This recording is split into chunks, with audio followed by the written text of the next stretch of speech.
These enchiladas may not be authentic to true Mexican cuisine, but they're dang good, and they're one of my most requested recipes from my family and friends. I start with just boneless, skinless chicken breast. I just simply season them with a little chili powder, cumin, and salt. You could sub out rotisserie chicken for an ultra easy shortcut. Cooking this chicken in a little pouch like this is perfect because it makes cleanup super easy and it allows the chicken to kind of steam and stay moist. Once your chicken is cooked and cooled, just shred it up, and then we'll add it to our filling. My filling is full of flavor with fresh onions and peppers and juicy bits of tomato. This is like a one-stop shop here. We don't want to have to add this stuff at the end. In addition to a bell pepper, I like to add a poblano pepper because this adds some of the pungency without adding all the heat like you would get in a jalapeno. If you don't like this, just leave it out. We'll start our filling by sauteing our veggies. Now I just like to season up my filling. This is really the bulk of the meal, so this is where all the flavor is going to come from, so I want to give it a nice good seasoning. Now this is where I might make people go a little crazy. To my filling, I'm also going to add in a little rotel and some cream cheese. This is the part that's completely untraditional, but what makes these amazing. My filling's looking good, nice and creamy. I'm going to add in my chicken and a couple more things, and we'll be ready to roll. To make these creamy enchiladas a little creamier, I like to go ahead and stir in a little sour cream and some of the cheese. I don't like to save all the cheese for the topping. I like to put some in the enchiladas. Give it a little taste.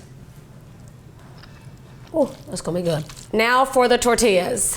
I am choosing a flour tortilla. Again, I know this might not be traditional, but to me, they hold up better, they hold more filling, and they're more crowd pleasing. Another step I like to take here is to very lightly butter the sides of the tortilla and then place them in a skillet just to lightly toast them. It adds a little bit of a richness and a little bit better texture to me. Don't really know why I started doing it.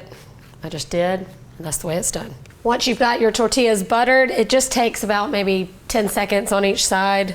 We're just looking to make these a little bit toasted and very pliable. All right, we've got everything ready, and now it's time to assemble. Now this ingredient is 100% optional. I like to spread just a little bit of refried beans down the center. It stretches out the filling, and it just adds this kind of creamy note to it. I like to do it. Then a nice hearty scoop of filling. Look, I like to fill mine up.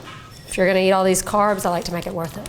The final ingredient to these delicious enchiladas is the sauce. And yes, I'm using a canned enchilada sauce because it's good. If you don't want to use this, it's really easy to make your own with just a can of tomato sauce and some chili powder and cumin. I'm just going to take the easy way out. I've already worked really hard on these enchiladas. This is the time for the shortcut. Get them all nestled in and then pour over more enchilada sauce and top with cheese. And that's how you do it.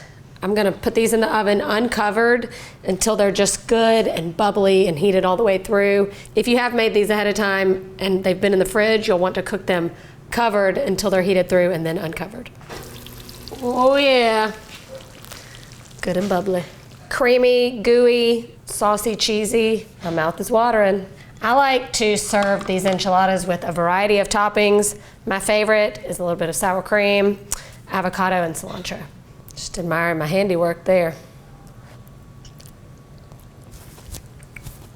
Nailed it.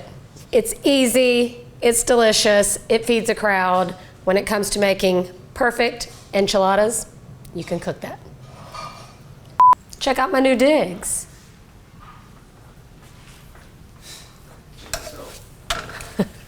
She does need help.